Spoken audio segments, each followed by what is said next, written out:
Hello everyone, स्वागत है आपका मेरे चैनल एडिटोरियल रीडर में। अगर आप मेरे चैनल में नए हो तो प्लीज़ मेरे चैनल को सब्सक्राइब ज़रूर करें।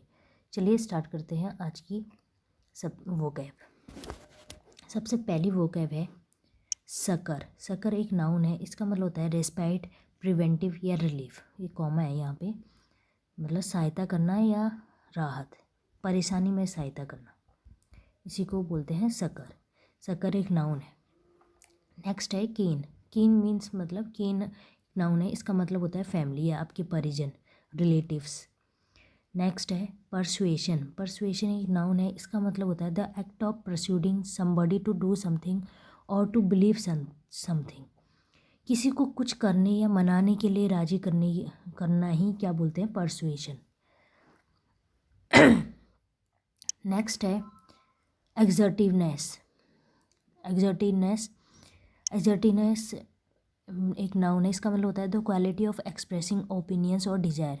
मतलब अपने ओपिनियंस को एक्सप्रेस करना, ऐसी क्वालिटी, डिज़ायर्स इन स्ट्रॉन्ग, बहुत ही स्ट्रांगली और कॉन्फिडेंटली अपने डिज़ायर को क्या करना, एक्सप्रेस करना in a confident way so that people take notice, ताकि लोग इसमें थोड़ा विचार विमर्श कर सकें या नोटिस करें। नेक्स्ट है पुल अप। पुल अप का मतलब होता है टू क्रिटिसाइज या to criticise someone. Pull up करना मतलब ये फ्रेजल वर्ब है, इसका मतलब होता है डांटना किसी को या क्रिटिसाइज करना, साइज करना। नेक्स्ट है डिसबर्सिंग। एक ये वर्ब है, इसका मतलब to pay money to somebody from a large amount. किसी को कुछ मनी पे करना, बहुत सारे पैसों में से, मतलब देना किसी को। डेट हैज़ बीन कलेक्टेड, जो इकट्ठा किया गया है किसी पर्टिकुलर पर्पस के लिए। नेक्स्ट है स्टैगरिंग। स्टैगरिंग मीन्स होता है that you find difficult to believe, जिसे तुम्हें ऐसा लगे कि उसको विश्वास करना मुश्किल हो। नेक्स्ट है आउटब्रेक। आउटब्रेक नाउन है, इसका मतलब होता है sudden occurrence of something unwelcome such as war और डिजीज़। अचानक से किसी चीज़ का आ जाना या वॉर हो जाना या कोई डिजीज़ आ जाना, इसी को क्या बोलते हैं, आउटब्रेक। जैसे अभी कोविड आया तो ये आउटब्रेक है कोविड, तो इसको बोलते हैं आउटब्रेक। नेक्स्ट है कोमोडिटीज़। कोमोडिटीज़ एक नाउन है, इसका मतलब होता है the simultaneous presence of two और more disease in a medical condition in a patient. दो से ज़्यादा बीमारियाँ होना किसी भी पेशेंट में, उसी को क्या बोलते हैं, कोमोडिटीज़। नेक्स्ट है ग्रीवनेस। ग्रीवनेस मतलब होता है शिकायत करना, या रियल और imagined cause of complaint. Complaint specially unfair treatment.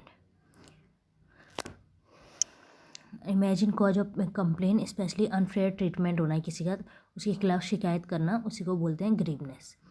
Next है क्वांटम। ये नाउन है, इसका मतलब होता है ये रिक्वायर्ड और allowed amount specially in amount of money legally payable in damages. अगर एक ऐसा अमाउंट जो हमें किसी को पे करना हो, एक मनी, जब कुछ नुकसान हुआ हो, मतलब राशि बोल सकते हैं हम, धन राशि किसी को देना, अगर किसी का नुकसान हुआ है तो उसी को बोलते हैं क्वांटम। चलिए स्टार्ट करते हैं आज का एडिटोरियल। आज के एडिटोरियल का टॉपिक है court and compensation on gratia. Court and compensation, court और कंपनसेशन देना, मतलब किसी का नुकसान, जो धनराशि दी जाती है राहत के तौर पे। ऑन एक्स ग्रेशिया वो होता है ऐसी मनी देना किसी को, ऐसे फाइनेंशियली मनी देना किसी को, पे करना, जो हमारी लीगल ड्यूटी तो नहीं है लेकिन हम एक मानवता के तौर पे उसको दे रहे हैं, उसी को बोलते हैं एक्स ग्रेशिया। टू किन मतलब फैमिली, किन को देना, कोविड-19 विक्टिम्स, कोविड-19 के जो विक्टिम की फैमिलीज़ को ये राशि देना, जिनकी फैमिली में किसी की डेथ हुई हो कोविड-19 से, उनको देना ही।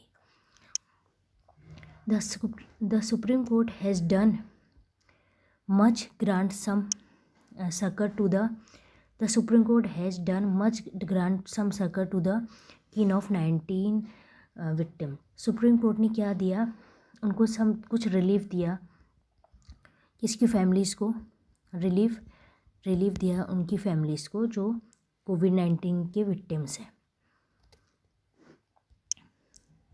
It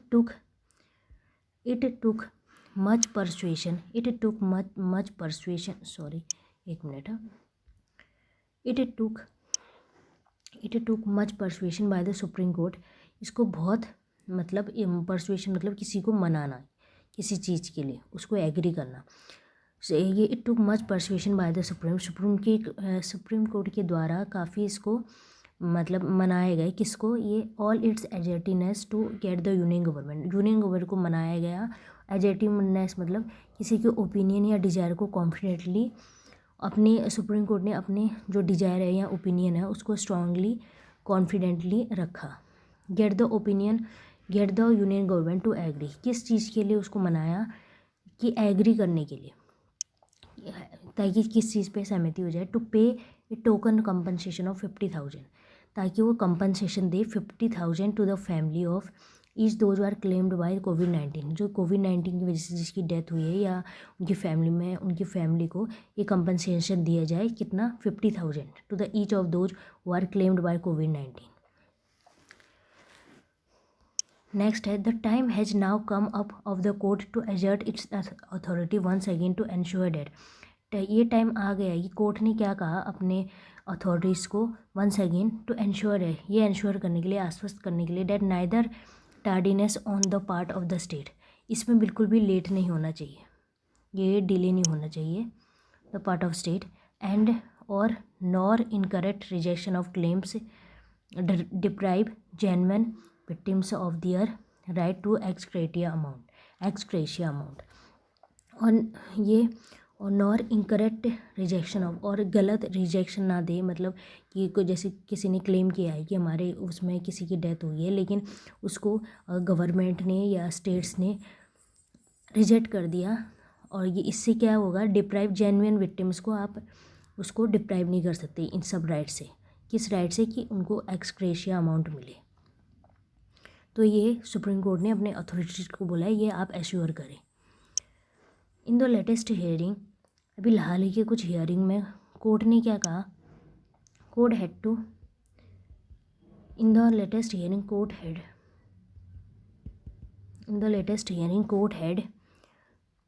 had to pull out in the latest hearing court had to pull up a couple of states for not dispersing।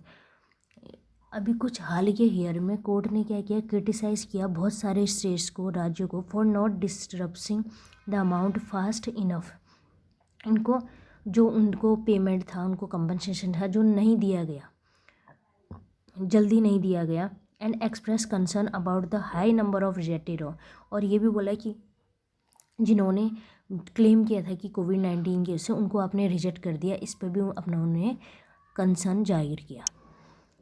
The backdrop मतलब होता है डेडलॉक या गतिरोध, deadlock of reports that there has been a significant under reporting of deaths due to the novel corona virus pandemic. Under reporting ये verb है, इसका मतलब होता है कि जितना है रियल में उससे कम दिखाया गया। और due to novel corona there has been a significant under reporting of deaths due to the novel corona virus pandemic से जितने लोगों की डेथ हुई उससे कम, मतलब ऐसा शो किया गया है, ऐसा दिखाया गया रिपोर्ट्स में, जितना एक्चुअल में है उतना नहीं दिखाएगा। The bench has passed order some months ago to the effect that no person family shall be denied the benefit on the ground that the death certificate did not specify the cause of the death as due to कोविड-19। उन्होंने बोला, bench ने ये order pass किया है कि कुछ month पहले कि कोई भी फैमिली जो इस बेनिफिट को मतलब इस बेनिफिट के वो उनको बेनिफिट मिलना चाहिए। That the death certificate did not specify the cause of death as due to कोविड-19। ये डेथ सर्टिफिकेट ये नहीं बता सकता है कि किसकी वजह से उसकी डेथ हुई, तो सबको ये बेनिफिट दिया जाए जो कोरोना वायरस से जिनकी डेथ हुई है। Early certificate did not early experience since the outbreak early experience since the outbreak showed that many deaths were attributed to comorbidities. ये कुछ एक्सपीरियंस ऐसे बताते हैं कि जो ये आउटब्रेक हुआ कोविड-19 शोड, इसने ये दिखाया कि बहुत सारे डेथ वर एट्रिब्यूटेड टू कमोर्बिडिटीज़, कि वो कोरोना वायरस से वो डेथ नहीं हुई, वो कमोर्बिडिटीज़ से हुई है, मतलब उनमें बहुत सारी बीमारियाँ थी, rather than to the infection as well. वो इससे नहीं हुई कि कोरोना की वजह से हुई, वो एट्रीब्यूट मतलब जिम्मेदार ठहराना किसी को, ये कमोर्बिडिटीज़ की वजह से उनके अंदर और बीमारियां भी थी, उनको और बीमारियां थी, इस वजह से डेथ हुई। Also many died after testing negative, और ये पाया गया कि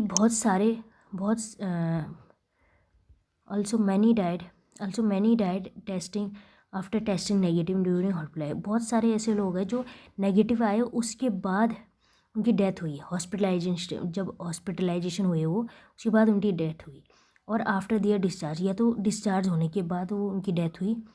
टू एड्रेस दिस सिचुएशन, इस सिचुएशन को एड्रेस करने की किया उसने, इस पे ध्यान दिया कोर्ट ने, और कहा the court that any death occurring with, फिर उन्होंने पहले तो उन्होंने ये कहा था कि सबको जो भी कोविड-19 से डेथ हुई है, लेकिन फिर पाया गया है कि बहुत सारी डेथ तो नेगेटिव आने के बाद हुई और डिस्चार्ज होने के बाद हुई। तो फिर कोर्ट ने क्या बोला, the court had directed that any death occurring with in 30 days of a person testing positive, कोई भी डेथ अगर होती है, कोई पर्सन पॉजिटिव आ जाता है उसके 30 दिन के अंदर, और being clinically determined to suffer from the infection, और ये क्लिनिकली ये शो होता है कि वो इन्फेक्शन से ही, मतलब कोविड से ही उसकी डेथ हुई, will be eligible for the x gratia payment. वही लोग एलिजिबल हैं जिनकी डेथ 30 days के अंदर हुई पॉजिटिव आने के बाद, या उसको क्लिनिकली मतलब डिटरमाइंड है, शो किया गया है कि वो इन्फेक्शन से ही सफ़र कर रहा था। In addition the court devised an appeal mechanism in the form of redress committees at the district. इसके तौर पे इन एडिशन मतलब इसको जोड़ के the court devise an appeal mechanism in the form, फिर उसने क्या किया, कोर्ट ने क्या किया, डिस्ट्रिक्ट लेवल पे एक कमेटी बनाई ताकि वो जितनी भी शिकायतें हैं उनको ये दूर कर सके।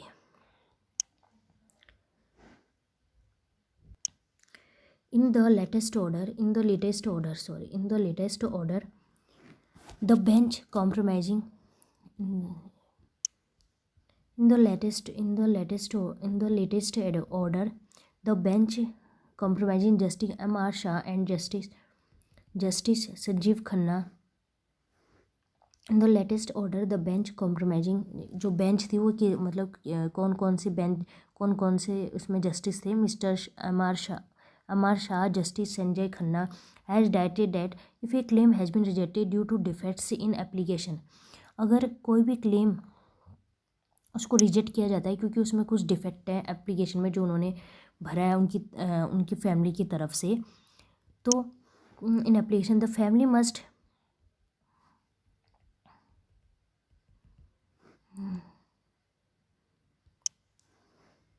The family must be given opportunity to rectify the shortcoming, जो भी उसमें गलतियाँ हुई हैं तो फैमिली को ये क्या एक अपॉर्चुनिटी दिया जाए कि वो उसको सुधार सके, वो एप्लीकेशन में उन्होंने कोई भी गलती की है या कुछ कमियाँ रह गई थी तो उसको सुधार सके। Then be paid the compensation, उसके बाद उनको पे करे ये compensation. Noting that in some cases, बहुत सारे केसेस में ये नोट किया गया, the number of claims is lower than the number of registered deaths, जो लोगों ने क्लेम किए हैं कि कोविड-19 से लोगों की डेथ हुई है, जो एप्लीकेशन भरे होंगे उन्होंने कंपनसेशन के लिए, वो जितने रजिस्टर्ड डेथ हैं उससे कम है। The court had directed that official reach out to the family, court ने ये बोला कि ऑफिशियल को, जितने भी ऑफिशियल है वो फैमिली वहाँ पहुँचे, मतलब उनकी हेल्प करे फैमिलीज़ की। रीच आउट मतलब होता है हेल्प करना या सपोर्ट करना या पहुँचना, to the families on their own, खुद से वो उस फैमिली के पास जाएं, वहाँ तक उनकी हेल्प करें। It has extracted assurance from some state that claims that had been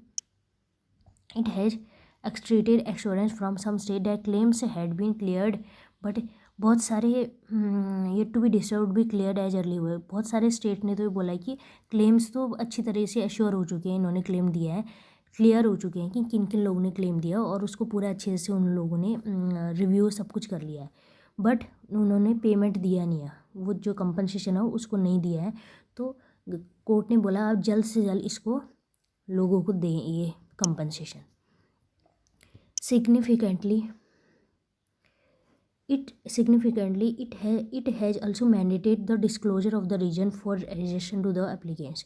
in court ने ये भी बोला कि ये मैंडेट मतलब ज़रूरी करे, आवश्यक, ये ज़रूरी है कि आप जिस वजह से किसी भी एप्लीकेंट्स का रिजेक्शन हुआ है, उसको रिजेक्ट कर दिया है, उसका रीज़न भी बताया आप क्यों रिजेक्ट किया है, so that they could either rectify errors or go on appeal to the committee to redress such grievances, ताकि वो अपनी गलतियों को रेक्टिफाई कर सके और या कमेटी में अपील कर सके अपनी शिकायत को बता सके कमेटी में जो डिस्ट्रिक्ट लेवल पे कोर्ट ने बनाई है। In yet another bid to ensure that eligible families are not denied the fact the court has roved in the legal service authority and in each state and district to ascertain whether compensation have been paid to the kin of everyone recorded as dead due to the pandemic official records. Court ने in another bid to ensure court ने ये भी बोला कि ये ensure करी कि जितने भी एलिजिबल फैमिलीज है जिनको कंपनसेशन मिलना चाहिए are not deny the benefit, वो बेनिफिट मतलब उनको मिले, ये ना करे कि वो मना करते, मतलब इनको ना मिले, ऐसा ना हो, सबको मिले। The court has robed in the legal service authority in each state, उन्होंने क्या किया, ये हर स्टेट में एक लीगल सर्विस अथॉरिटी को बोल रहा है and district to ascertain whether, और उनको ये बोला कि आप अश्योर करें कि सब फैमिली को मिला है या नहीं मिला है, कंपनसेशन मिला है या नहीं मिला है due to the pandemic in official records. ये आप सुनिश्चित करेंगे, कोर्ट ने ऐसा बोला।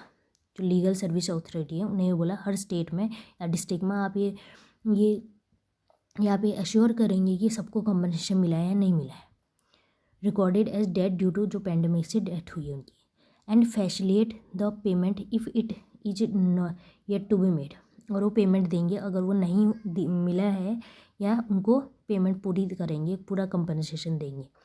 The supreme court has done must to grant some succour, supreme court ने कुछ सहायता की है, सहायता मीन्स कुछ राहत दी है।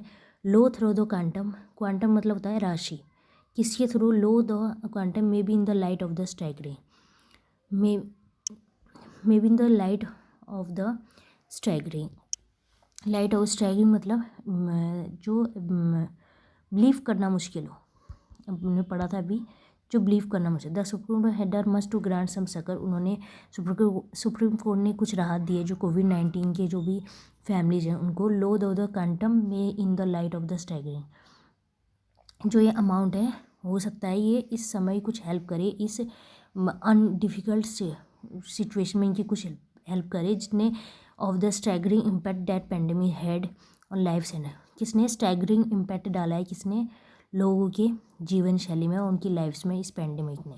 स्टैगरिंग मतलब मीन्स होता है डिफ़िकल्ट टू बिलीव, जिसको विश्वास करना मुश्किल होता है, टू मिलियंस ऑफ पीपल, और बहुत सारे लोगों के लाइफ में काफ़ी सारे उन्होंने क्या किए हैं कि उनकी जीवन शैली में काफ़ी इफ़ेक्ट डाला है पेंडेमिक ने। तो कोर्ट यही कहना चाहता है कि आप पूरा कंपनसेशन दें, कोई भी ऐसा ना हो कि कोई भी छूटे, क्योंकि इस टाइम पे उनका, ताकि उनको कुछ ना कुछ तो हेल्प मिले, उनको जो कोविड से मरे उनको कुछ ना कुछ हेल्प मिले। और कोर्ट ने इसके लिए सरकार और स्टेट लेवल और डिस्ट्रिक्ट लेवल पे भी एक कमेटी बनाई है, ताकि वो उस सबको वो अच्छी तरह से देख सके, अच्छी तरीके से उसको एनालाइज कर सके कि किसको मिला है किसको नहीं मिला है, और सबको कोशिश करे कि सबको मिला है। और जिनके एप्लीकेशन जो रिजेक्ट हो गए उनको भी एक अपॉर्चुनिटी दी है कि आप रेक्टिफाई करें, जितनी भी आपकी गलतियाँ की आपने एप्लीकेशन में उसको रेक्टिफाई करके आप